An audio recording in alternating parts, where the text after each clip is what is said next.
Hello, good morning.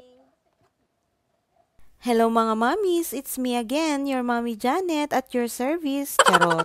Nung Monday, oo, hindi po ngayon. Nung Monday nga po. Ang aga naming nagising nitong aking bunso kahit nga wala siyang pasok. Ilang araw na rin kasi itong sinisinat. Mabuti nga't hindi nila kailangang pumasok ngayon dahil naka-schedule nga ang exam nga nila ngayon.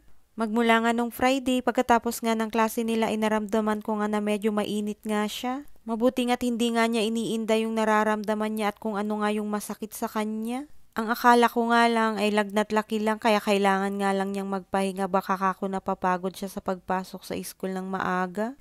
Pero ilang araw na nga magmula nung Friday on off pa rin yung sinat nga niya.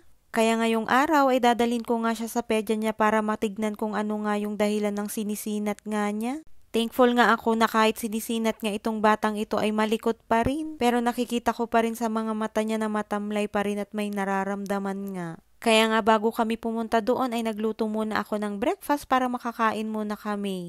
Lalong-lalo na nga yung batang ito kailangan niya kumain para makainom ng gamot bago nga kami pumunta sa pedya niya. At sa mga oras na ito habang nagluluto nga ako ng breakfast namin ay tulog pa nga rin ang kuya niya. Online class ngayon si kuya kaya dito nga lang siya sa bahay ngayon at katatapos nga rin ng exam nila. Habang nagluluto nga ako ay pinapanood ko nga muna ito sa laptop nang hindi maglilikot. Baka kako sa kalikutan nga niya ay mabinat pa. Pagkatapos namin kumain, maggayak at magayos ay dinala ko na nga siya dito sa pedya niya. Kanina bago kami pumunta dito ay nag-message na nga ako dito sa sekretary ni doktora nang mailista na nga itong pangalan ni Jedsel. At dito nga hinihintay na nga lang naming tawagin siya at nang ma-check up na nga rin siya. At yun na nga natapos na nga siyang tignan ni doktora at namamaga daw yung mga tonsil niya.